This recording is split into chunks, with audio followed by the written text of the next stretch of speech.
Que le Seigneur nous aide. Aujourd'hui, je parlerai de ce thème que Dieu m'a mis à cœur. Alors que j'avais préparé un autre message, je voulais parler de ces béatitudes. Heureux ceux qui ont faim et soif de la justice. Et vendredi, j'étais ici en train de prier. J'ai prié comme je ne l'avais jamais fait. J'ai prié. Oh, j'ai aimé ce temps de prière. J'étais seul. C'est pour cela, bien aimé, l'église à partir de ce soir est ouverte pour ceux et celles qui veulent venir prier seuls dans la présence de Dieu. Je vous assure, Dieu est en ce lieu. Dieu est en ce lieu. Ce n'est pas pour vous flatter. Je pouvais ressentir la présence de Dieu en ce lieu. Je suis venu dans cette salle. J'ai prié comme jamais je ne pouvais le faire. Et pendant que je suis rentré à la maison pour reposer mon corps parce que j'étais fatigué, j'ai fait une expérience merveilleuse avec le Seigneur que je n'avais jamais faite. Pendant que je dormais, mon corps se reposait, mon esprit soupirait toujours après le Seigneur. Je n'avais jamais fait ça. Je sentais mon corps dormir, mais mon esprit parlait à Dieu. Bien aimé, il y a des dimensions à laquelle le Seigneur va amener son peuple. Aujourd'hui, j'aimerais vous parler de ce que Dieu m'a mis à cœur. 7 principes attachés à la présence de Dieu. 7 principes attachés à la présence de Dieu. Ces principes, je ne les ai pas lus dans un livre. Je ne les ai pas trouvés dans une prédication. Je me souviens de ce jour-là, j'étais en train de prier. Je me rappelle même avoir écrit la date, si ma mémoire est bonne. C'était en 2016, le 13 juin 2016. Il était 4h18. Le Seigneur a commencé à me parler sur ça. Il a commencé à me parler parce que je voulais comprendre ce à quoi il m'appelait. Je voulais que Dieu renouvelle les forces. Vous savez, à un moment donné, vous êtes fatigué. Vous avez comme l'impression que le ministère ne fleurit pas. Mais la Bible dit que la verge d'Aaron avait fleuri dans la présence de Dieu. J'ai dit, Seigneur, pourquoi? Et Dieu a commencé à me donner certains principes. J'aimerais vous les partager. Avant tout, nous allons lire une portion des Écritures rapidement. J'espère que j'aurai le temps de tout finir. Nous sommes dans Exode chapitre 34, versets 29 à 35.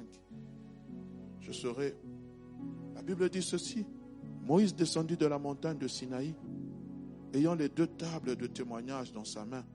Et en descendant de la montagne, il ne savait pas que la peau de son visage rayonnait, parce qu'il avait parlé avec l'Éternel.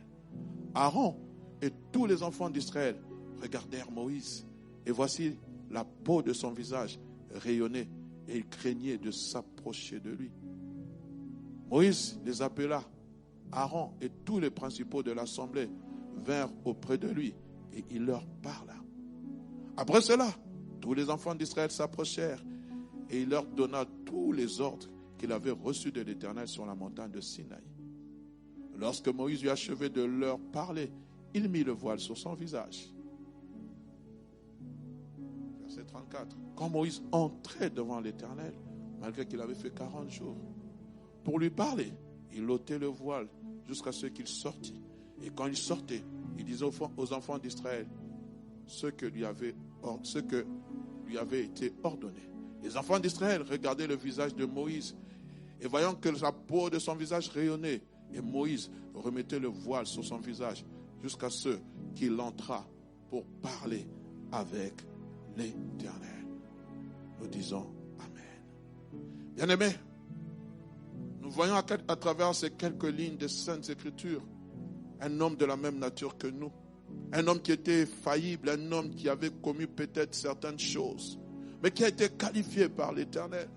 Un homme peut-être qui était bègue, qui ne savait pas parler. Qui ne savait pas parler. Lorsque Dieu l'a appelé dans Exode chapitre 3, il a dit, Seigneur, je ne sais pas parler, je n'ai pas la langue facile. Dieu dit, j'associerai à toi alors ton frère Aaron, qui sera ton porte-parole. Toi, tu vas faire que des signes et prodiges, mais Aaron parlera à ta place. Cet homme, Moïse, va faire une expérience merveilleuse. Il va demeurer pendant 40 jours, 40 nuits dans la présence de Dieu. Dieu va lui dire, monte au sommet de la montagne. J'ai à te parler, j'ai à te communiquer certaines instructions. J'ai à te dire certaines choses. Tu dois monter, je dois te parler. La première fois, il est parti. Les enfants d'Israël avaient transgressé l'ordre de l'Éternel en faisant un veau d'or. Et Dieu va le rappeler. Et là, il va partir cette fois-ci. Il va monter, bien-aimé. Et ce que j'aime, alors qu'il était dans la présence de Dieu, le surnaturel a impacté le naturel. Le surnaturel, qui est Dieu, le divin, a impacté l'humain. Nul ne peut venir dans la présence de Dieu et rester le même. Il faut qu'il sorte avec quelque chose. Jacob, dans la présence de Dieu, a lutté toute la nuit. Il a dit, je ne te laisserai que tu ne me bénis. Et Dieu va l'impacter en le déhanchant de l'emboîture. Il va l'impacter en lui donnant un autre nom. Frère Samuel, j'aimerais avoir mon mouchoir, s'il vous plaît. En lui donnant un autre nom. Ce Moïse, lorsqu'il est descendu, les gens ont remarqué, lui ne savait pas. Son visage rayonnait tellement, que les gens ont constaté d'abord Aaron et les souverains sacrificateurs, tous ceux qui étaient les chefs de l'assemblée. Waouh! Qu'est-ce qui s'est passé? Bien aimé, quand on est dans la présence de Dieu, quand on est impacté par la présence de Dieu, ça ne sert à rien de venir parler. Les gens vont le constater d'eux-mêmes. Il y a quelque chose qui s'est passé. On va voir une transformation en toi. On va sentir que non, cette personne a changé. Et je prie que durant ces 14 jours, qu'il y ait un changement, qu'il y ait un impact positif dans ta vie. Quand tu sortiras de ce temps de retraite, que tes mauvaises habitudes tombent, que ton mauvais comportement tombe, que tes mauvaises amitiés tombent, que tu te sépares de ceux qui amènent la pourriture dans ta vie. Parce que tu as été impacté par Dieu. Tu as été impacté par la sainteté de Dieu. Tu as été impacté, bien-aimé. Lorsqu'on est impacté, on change même de langage. N'a-t-on pas dit à Pierre, ton langage te trahit? Tu parles comme lui. Tu parles comme lui. Ton langage te trahit. Notre langage doit nous trahir. Qu'est-ce qui s'est passé? Une métanoïa, une transformation interne, une transformation puissante. Il était toujours obligé de mettre le voile pour que les gens ne soient pas scandalisés. Et chaque fois, j'aime qu'il entrait dans la présence de Dieu, il ôtait le voile pour être impacté de nouveau. Pourquoi? Parce qu'il en voulait plus. Pourquoi? Parce qu'il avait la soif de Dieu. Pourquoi? Parce que sa soif envers Dieu n'était pas arrivée à saturation. Il en voulait plus, il en voulait plus, il en voulait plus. Et ceci, bien-aimé, n'est que le résultat d'une demande, d'une soif qu'il avait manifestée quelque temps auparavant. Lorsque vous êtes dans Exode chapitre 33, le verset 17 à 23. La Bible dit, l'Éternel dit à Moïse, Exode 33, 17 à 23, je ferai ce que tu me demandes, car tu as trouvé grâce à mes yeux, et je te connais par ton nom. Moïse dit, fais-moi voir ta gloire. L'Éternel répondit, je ferai passer devant toi toute ma bonté, et je proclamerai devant toi le nom de l'Éternel. Je fais grâce à qui je fais grâce, et miséricorde à qui je fais miséricorde. L'Éternel dit, tu ne pourras pas me voir, tu ne pourras pas voir ma face. Merci mon frère.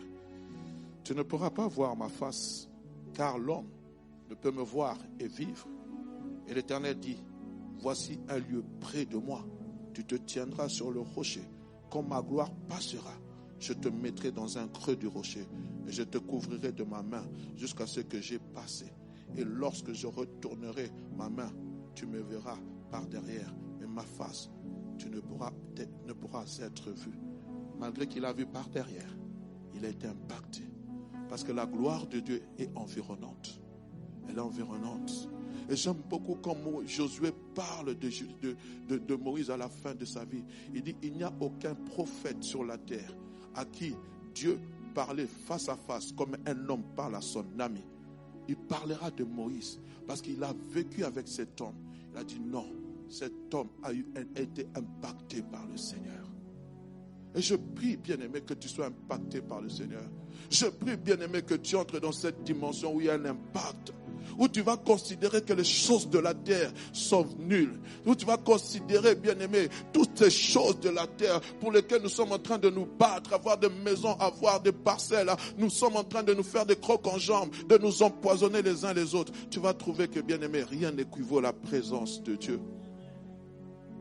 Tu vas trouver, bien-aimé, que même dans la présence de Dieu, tu n'as même plus faim, tellement que la gloire de Dieu est là, tellement que la présence de Dieu est là. Oh, je prie, bien-aimé, que les paroles que je suis en train de sortir de ma bouche puissent entrer dans ton cœur et puissent s'asseoir, trouver place dans ton cœur, et que lorsque tu rentreras, tu diras, Seigneur, je veux autre chose avec toi.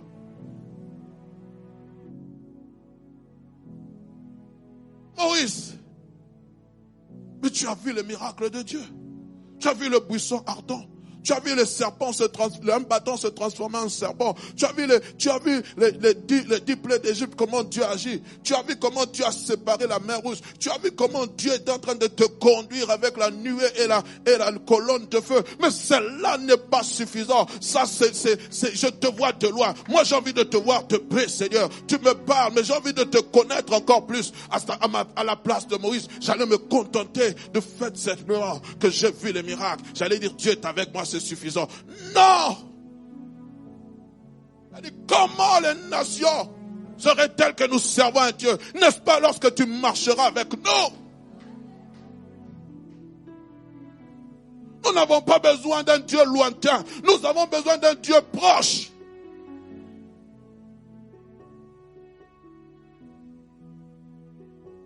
Bien-aimé, c'est à cela que nous devons aspirer. Si hier j'ai fait une expérience d'une rencontre merveilleuse, aujourd'hui j'en veux encore une autre et demain j'en voudrais encore plus davantage. Mes expériences d'hier me servent de référence. Je vous ai parlé de ce qui s'est passé vendredi. C'est une référence. Et pour moi j'en veux encore plus. Plus de toi Seigneur. Plus d'expérience avec toi. Plus Seigneur, te connaître, tel est mon désir. Telle est cette vision que le prophète Ézéchiel avait vue dans Ézéchiel chapitre 47. Où il a vu ce grand torrent jaillir de ce palais. Un homme vint, il le prit. Il lui dit, il mesura 1000 coudées. Et j'avais de l'eau jusqu'aux chevilles. Mais cela n'était pas plus. Oh, je ne veux pas seulement m'arrêter aux chevilles. Il mesura encore 1000 coudées. J'avais de l'eau jusqu'aux genoux. Mais Seigneur, le genou, ce n'est pas suffisant pour moi. Il mesurait encore 1000 coudées. Et j'avais de l'eau jusqu'aux reins. Seigneur, je veux encore plus de toi. Plus de toi. Il mesurait encore 1000 coudées. Et là, on dit c'était un fleuve. Il fallait nager pour le traverser. Il fallait nager. Une onction qui déborde. Une onction sans limite. Je vais te contempler sans limite. Je veux te voir autrement, Seigneur. Je veux te toucher autrement. Si hier tu as pu me donner des enfants, aujourd'hui je veux voir des âmes être sauvées, des âmes être guéries, des âmes être délivrées, des âmes être rachetées, que le royaume des cieux soit peuplé. C'est pour cela, bien-aimés, nous ne prions pas pour les mariages. Je suis désolé, je vous frustre. Je sais que tu as un besoin. Mais que ce besoin soit couvert par la présence de Dieu. Quand tu es dans la présence de Dieu, tu oublies tout. Tu oublies ta maladie. Tu oublies tout. Alléluia. Bien-aimés, si nous sommes des personnes qui aiment la présence de Dieu, veuillez m'excuser. Nous n'aurons pas besoin de le crier. Nous n'aurons pas besoin de le scander très haut. J'aime beaucoup ce que Paul dit. Paul va se servir de cette image de Moïse qui rentrait transfiguré, le visage rayonnant. Écoutez ce qu'il dit dans 2 Corinthiens chapitre 3 verset 18. Nous tous, qui le visage découvert, contemplons comme dans un miroir la gloire du Seigneur. J'aime cela. On ne se limite pas simplement à contempler. Mais la Bible dit, nous sommes transformés en la même image, de gloire en gloire, comme par le Seigneur, l'Esprit. Nous sommes transformés. Quand tu es dans la face de Dieu, tu contemples sa face, il y a une transformation, il y a un rayonnement, il y a quelque chose qui se passe, il y a un impact. Oui, on pouvait dire que c'était seulement à l'époque de l'ancienne alliance, mais dans la nouvelle alliance, Paul est en train de dire, nous sommes transformés.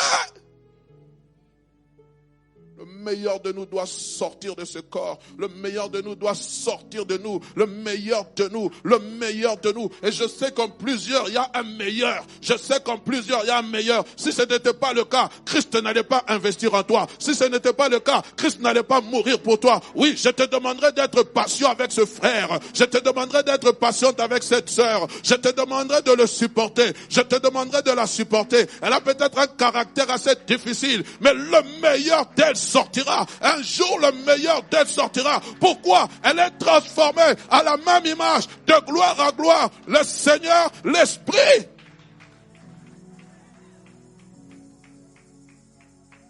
C'est pour cela.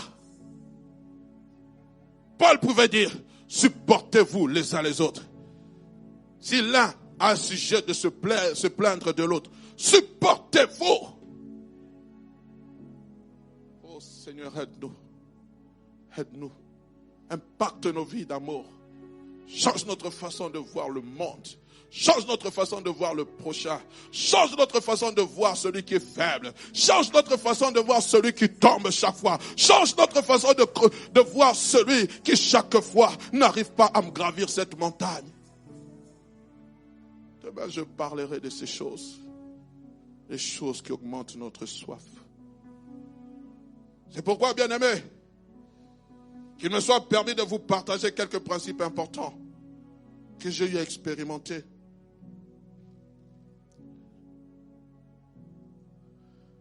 Comme je le disais tantôt, cela m'a été révélé par le Seigneur. Et bien aimé, j'aimerais vous dire, tout principe que Dieu te révèle doit être en accord avec la parole de Dieu. Parce que ne faisons pas de certains prétextes, des contextes bibliques. Christ parlant du Saint-Esprit dira, il vous enseignera toutes choses.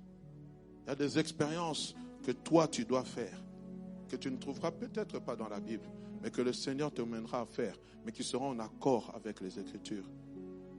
Parce que la Bible dit, si on devait écrire tout ce que Jésus a fait, même les livres de ce monde ne contiendraient rien. On ne pourra pas les contenir. Donc il y a des choses qu'on n'a pas écrites, mais que Jésus a fait. Alléluia.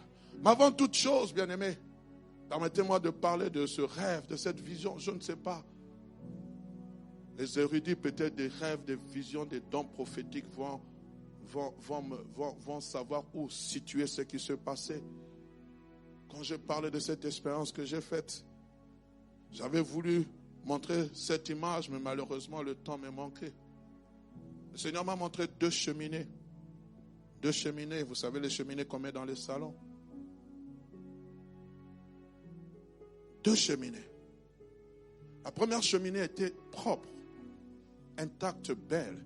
C'était comme une cheminée décorative à l'intérieur duquel il n'y avait pas de feu.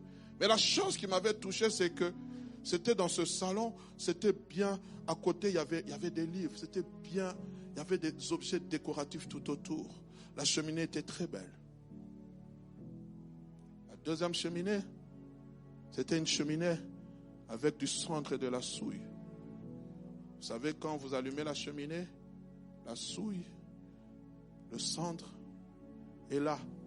Quand vous venez pour toucher, vous vous salissez. Il y a des crasses noires, si vous voulez. Pour faire une image, quand vous allumez le braise, il y a la cendre en bas. Et le Seigneur m'a posé la question, de ces 2 cheminées, laquelle tu préfères? J'ai dit, je préfère celle qui est propre, celle qui est bien rangée, celle qui est intacte, impeccable. Et lui m'a dit, moi je préfère celle qui est souillée. Celle qui n'est pas souillée dans la matière de... mais celle qui est sale. Celle qui a la cendre, celle qui a la souille. Il dit, dans la cheminée qui est propre, bien rangée. C'est l'image du chrétien aujourd'hui, de l'église d'aujourd'hui. Tout est nickel, tout est propre, nous sommes méthodologiques dans tout ce que nous faisons. Nous sommes pointilleux dans tout ce que nous faisons. Nous sommes tellement carrés dans tout ce que nous faisons que nous oublions l'essentiel, le feu. Nous oublions le feu. Je préfère ce qui est souillé, c'est-à-dire qui a la braise, qui a les cendres, parce que le feu vient à peine de s'éteindre. Aujourd'hui, l'Église est devenue bien-aimée comme... Il a utilisé un mot que j'aimerais trouver parce que je n'aimerais pas passer à côté. Comme ces chrétiens d'aujourd'hui, où nous voulons soigner l'extérieur, l'apparence, en y mettant de l'ordre, de l'organisation, faire du beau autour de nous. Nous négligeons l'essentiel, le feu, le rallumer ou l'entretenir. Nous passons notre temps à vouloir faire mieux comme les autres. Nous délaissons le feu de Dieu. Nous passons notre temps à rechercher l'excellence. Et nous oublions ce qui fait l'excellence. Le feu du Saint-Esprit. L'un des principaux problèmes majeurs de l'Église, dite pentecôtiste, voilà le mot, c'est que nous sommes devenus trop liturgiques. 10h30, prière. 11h15, communiquer. 11h30, parole. 12h30, culte. Quand on déborde, pasteur, tu as débordé de 10 minutes. Pasteur, tu as débordé. Pasteur, tu as débordé. Ce sont les églises africaines où on déborde. Ce sont les Congolais où on déborde. Je ne suis pas Congolais, je suis chrétien. Ce sont des églises où on déborde. Ils ne font que déborder. Ah, là-bas, on déborde toujours. Mais bien aimé, je suis en train de lire un livre sur le réveil. Les pères du réveil. Les pères de la réforme. Les pères qui ont mené le réveil. Lisez ces gens. Je suis en train de lire. Bien aimé, ce n'étaient pas des Noirs. Ils venaient de l'Allemagne. Martin Luther. Ils venaient de l'Angleterre. Ils venaient de ce pays, de l'Angleterre. Ils ont amené le feu. Et lorsqu'on parle des réunions qu'ils tenaient, 4 heures du temps, les gens venaient assoiffés dans la présence de Dieu. Ce n'étaient pas des Noirs. C'était des gens qui avaient soif de Dieu. C'était des gens qui voulaient la présence de Dieu.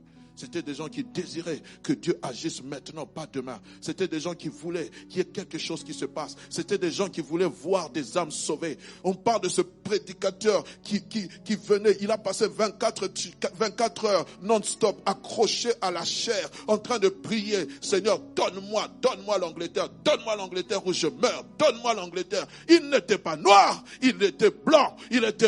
C'est pour cela aujourd'hui, je crois que Dieu t'a mandaté, Dieu t'a oint pour ramener le réveil dans ce pays qui sont devenus froids, dans ce pays qui sont devenus légalistes, dans ce pays où on devient tout tolérant, dans ce pays où lorsque tu t'attaques à une certaine classe, où tu t'attaques à ça, on vient te mettre des bâtons dans les roues, frères et sœurs. Le temps de la persécution est revenu. La Bible dit, on vous traînera devant les tribunaux,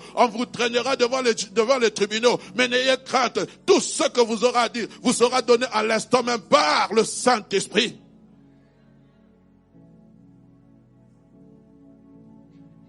Où sont passés ces chrétiens qui aiment la présence de Dieu sans regarder à la montre?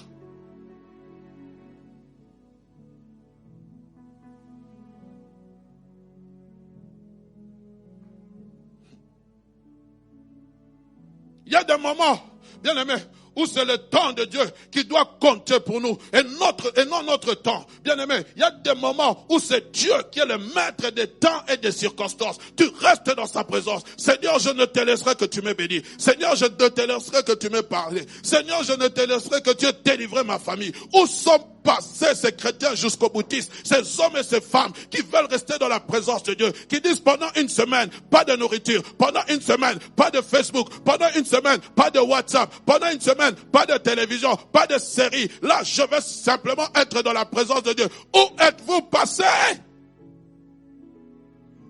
Que dis-je? Où sommes-nous passés? Je ne suis pas meilleur que vous. Moïse a dit, fais-moi voir ta gloire. C'est-à-dire qu'il avait disposé de son temps pour Dieu. Et ce temps n'était plus le sien, mais celui de Dieu. Bien-aimé, le réveil vient lorsque tu prends de ton temps et de ta personne. Tu l'offres à Dieu. De ton temps, de ta personne.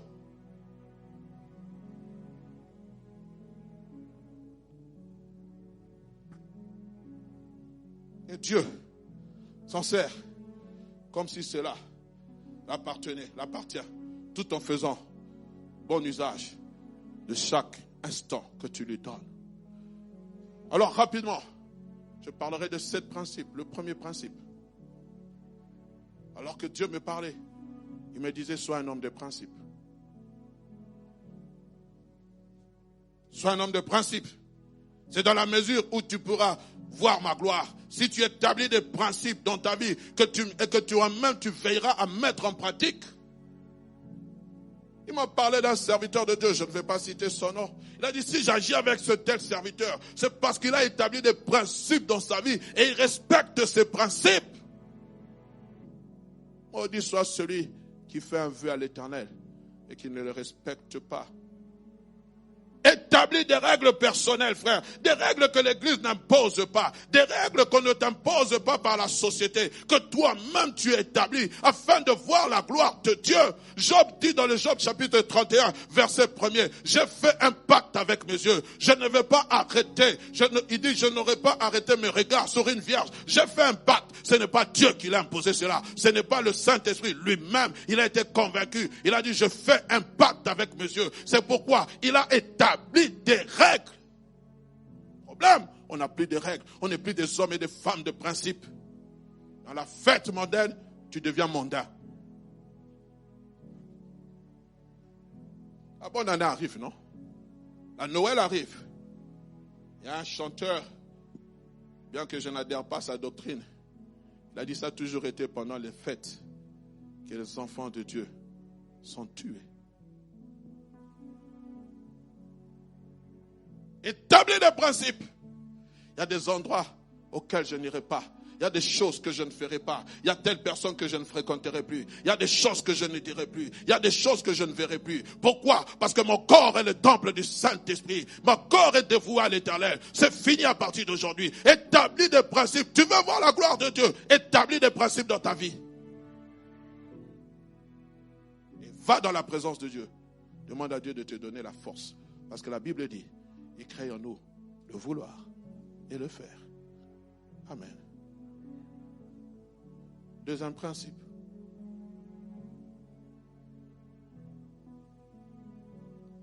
Le principe de ma présence ne dépend pas du nombre d'heures que tu passes, mais de la qualité d'heures que tu passes avec moi. Souvent, aujourd'hui, nous sommes tombés dans le piège. Waouh, j'ai prié 3 heures. On peut prier 3 heures. Parce qu'aujourd'hui, il y a un verset qui a été créé. Chanter, c'est prier doublement. Je ne sais pas où est-ce qu'on a prisé ce passage. Ce n'est pas le nombre d'heures que tu passes dans la présence de Dieu. C'est la qualité. La qualité. Dieu ne recherche pas la quantité, mais recherche la qualité. Chaque minute, chaque heure doit être de qualité. Mais pour cela, je suis en train de vous dire ce que Dieu me disait dans sa présence. Mais pour cela, il faut avoir la révélation de ma personne. Et quand tu as la révélation de ma personne, cela fera que ton cœur pourra s'attacher au mien. Problème, c'est que nous n'avons pas la révélation. Ou tous, nous n'avons pas la même révélation de Dieu. Si l'Église avait la même révélation de Dieu, ce lieu serait rempli. Parce qu'il y aurait des hommes et des femmes qui portent la gloire de Dieu dans leur cœur.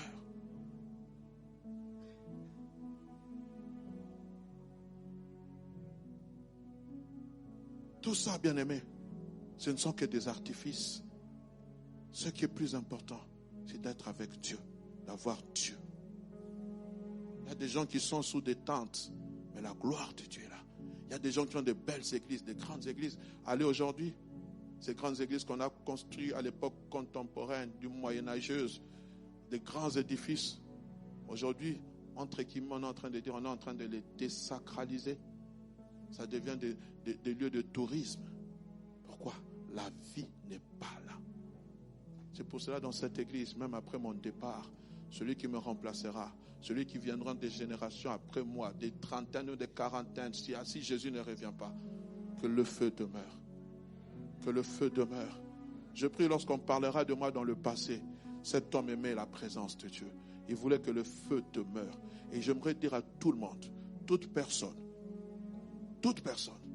ou toute chose qui empêchera ce que le feu de Dieu descende dans cette église sera écarté. Sera écarté. Parce que c'est la gloire de Dieu que nous voulons. Seul Dieu doit monter sur son trône. Seul Dieu doit être assis. Tout ce que nous faisons, ce n'est pas pour un homme, c'est pour Dieu.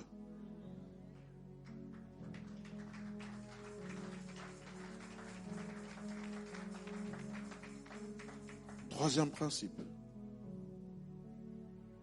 Ne quitte jamais ma présence, car tu as atteint le nombre de minutes, mais quitte ma présence avec le sentiment du devoir accompli.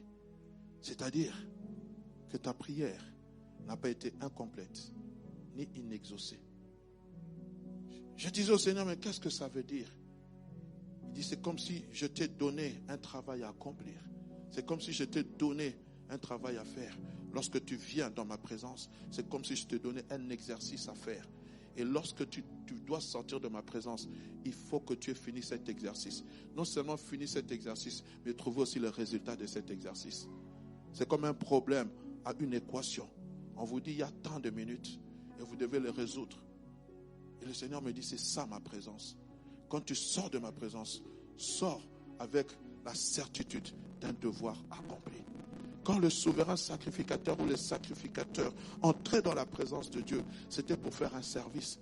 Ils n'en sortaient pas lorsque le service n'était pas terminé.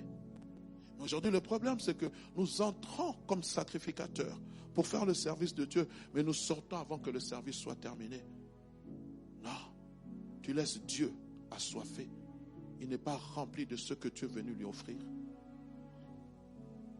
Je dois sortir. Quand je sors, je suis conscient que j'ai effectué tout mon sacerdoce, tout mon travail. Alors là, je sors de la présence de Dieu. Moïse ne sortait pas de la présence de Dieu pour le plaisir de sortir. Quand il sortait, c'était pour apporter une parole à l'Éternel. Quand tu sors de la présence de Dieu, qu'apportes-tu? As-tu les tables de la loi? Qu'as-tu entre les mains? Qu'est-ce que Dieu t'a dit? Qu'est-ce que le Seigneur t'a révélé? Qu'est-ce que le Seigneur, comment t'a-t-il conduit pour cette journée?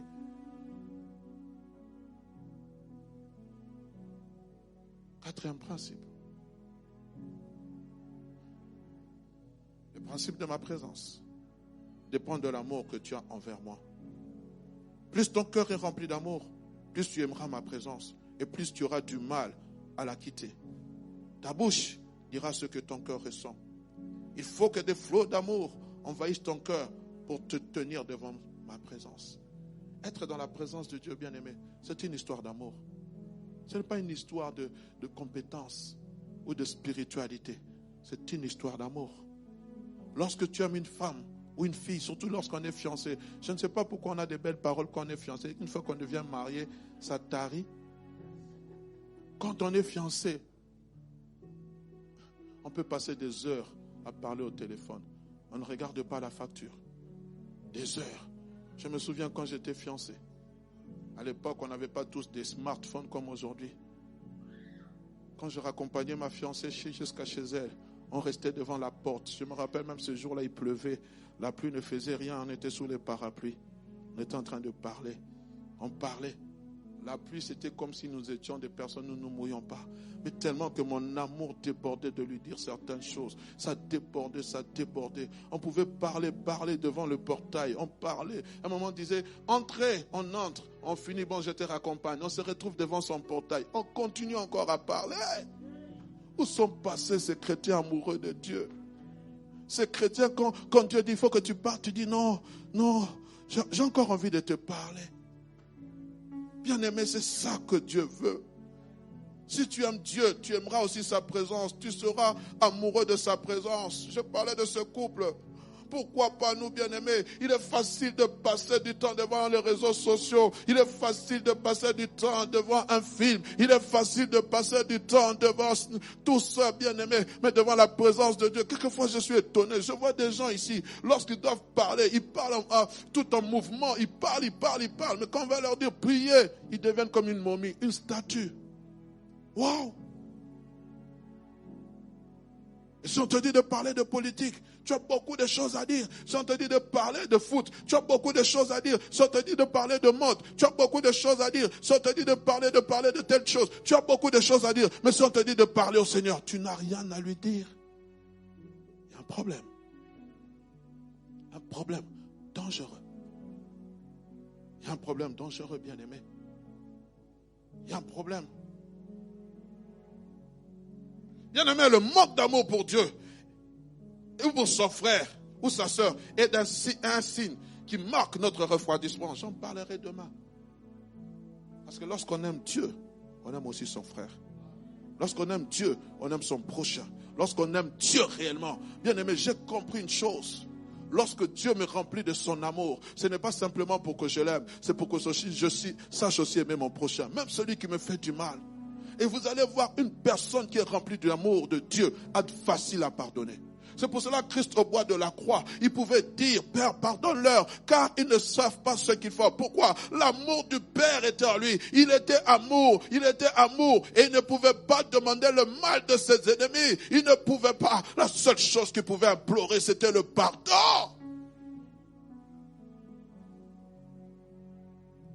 Et tu pries. Sommes-nous prêts à le faire? Et le Seigneur me faisait comprendre, en haïssant mon prochain. En haïssant mon prochain.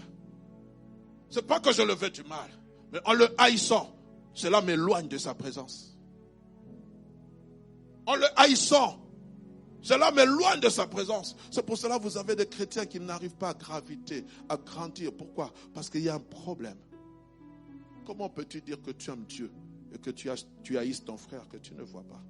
Que Dieu que tu ne vois pas et que tu haïsses ton frère que tu vois. 5e principe. Le principe de ma présence. Plusieurs entrent dans ma présence, mais peu touchent mon cœur. Pourquoi peu touchent mon cœur? Car plusieurs viennent avec l'idée d'être servis et peu viennent avec l'idée de servir. Quand nous entrons dans la présence de Dieu, beaucoup d'entre nous, nous venons avec l'idée d'être servis. Seigneur, donne-moi. Seigneur, je veux ça. Seigneur, fais ça. Seigneur, on dirait que Dieu devient un garçon de course. Mais peu d'entre nous venons avec l'idée de servir. Parce que l'adoration, c'est un service auprès de Dieu. Quand je suis en train d'adorer Dieu, je viens lui rendre un service. Je viens me prosterner devant lui. Bien-aimé, Christ venant dans ce monde, il n'est pas venu pour être servi. Il est venu pour servir le Père. Et c'est un principe que beaucoup de chrétiens n'ont plus. Et c'est la preuve, quand nous sommes dans la présence de Dieu, quand on dit maintenant nous allons arracher, je vais voir des gens crier, sauter, mais quand c'est l'adoration, tout est calme. Pourquoi? Parce que nous n'avons pas l'idée du service. Le service, c'est d'abord, nous venons pour rendre service à Dieu, avant que Dieu puisse nous servir. Tant que tu n'as pas servi le maître ne te servira pas. On est ensemble? Si mon fils a pu toucher mon cœur, c'est parce qu'il a su me servir. Le véritable service passe par deux choses. Un abandon total de ma présence. Passe par l'abandon total de ma personne. Quand je viens dans la présence de Dieu, j'oublie qui je suis. J'oublie même mon grade académique. J'oublie même mes fonctions. Même si je suis, je ne sais pas, un chef d'État. Dans la présence de Dieu, je ne suis qu'une vapeur. Une vapeur dans laquelle Dieu a renouvelé le souffle de vie. Je viens, je m'agenouille, frère, aller dans les pays anglophones, aller au Nigeria, ailleurs en Afrique du Sud. Ce n'est que chez nous. Ici, on est orgueilleux. Quand on vient, on a besoin que les gens sachent qu'il est venu, qu'il a l'argent. Mais allez dans ces pays anglophones, frère, vous allez voir des gens qui sont des millionnaires. Ils se prosternent devant Dieu. Ils oublient même qu'ils sont des millionnaires ou des milliardaires. Un jour, il y a un serviteur de Dieu qui nous parlait de cet homme. Il a dit, il est entré en Afrique du Sud. Il a vu une belle Rolls-Royce. Il a dit au pasteur, waouh, ça c'est une belle voiture. Et le pasteur lui a dit, je vais te montrer à qui appartient ce véhicule. En plein culte, il a dit, mais pasteur, jusqu'à présent, tu ne m'as pas montré cette personne. Il a dit, attends. Puis il dit, j'avais vu un papa habillé en vêtements de service d'accueil.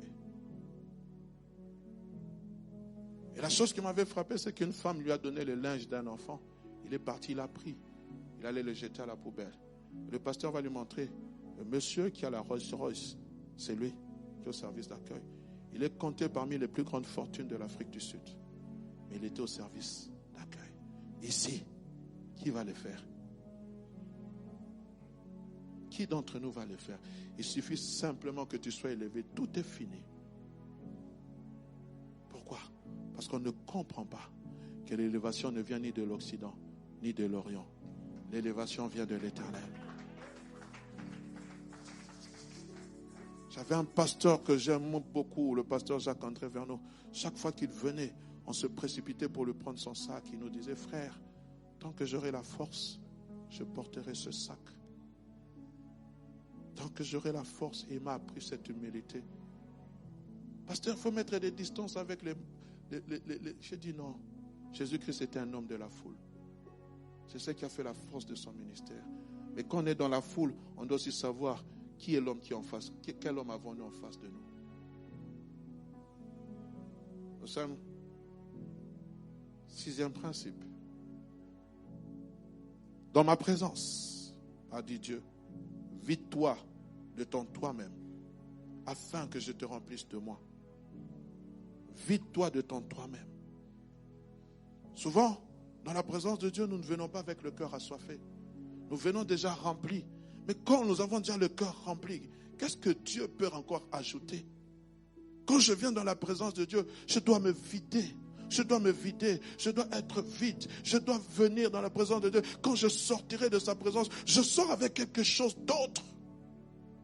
Frères et sœurs, pourquoi chaque matin le peuple d'Israël avait la manne? Pourquoi? Pourquoi tu dois toujours fonctionner avec l'onction d'hier? Nous, quand nous fûmes, pourquoi tu me parles au passé? Quand nous fûmes, quand vous fûtes, quand ils furent, le Seigneur est un Dieu du présent. Il a dit à Moïse, je suis celui qui suis. Une nouvelle expérience, une nouvelle onction. Ah, ce pasteur, il parle, je sais, dans 10 ans, il va changer de langage sans effet.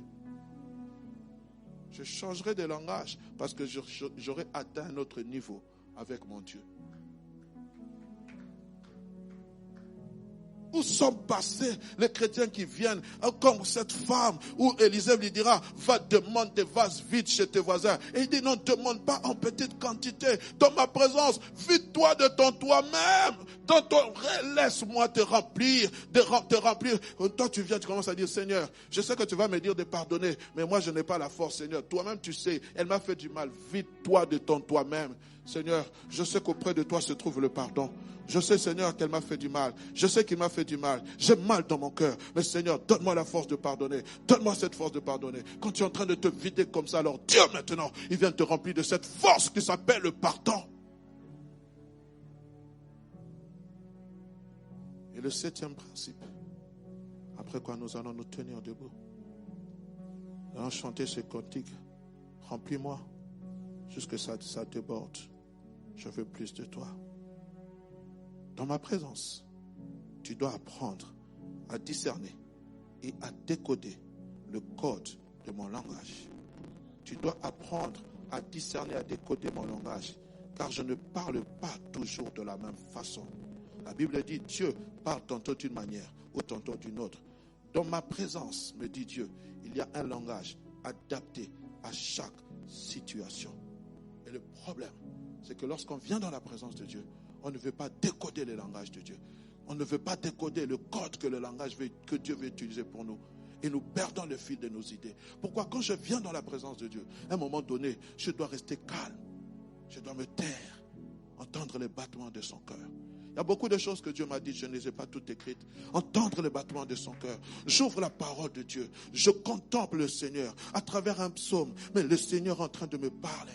Je vous ai parlé de cette expérience que j'ai faite. Bien-aimé, je dormais, mais mon cœur était là où il y avait le cœur de Dieu. Alors je comprends ce que la Bible dit lorsque nous sommes dans 1 Samuel chapitre 3. La Bible dit Samuel était couché là où il y avait l'arche de l'alliance de Dieu. Mon cœur était là où il y avait le cœur de Dieu. Et lorsque ton cœur est là où il y a le cœur de Dieu, Dieu vient et te parle toujours. Il y a un code de langage que tu vas discerner. Puisse mon Dieu être avec vous. Puisse mon Dieu vous bénir.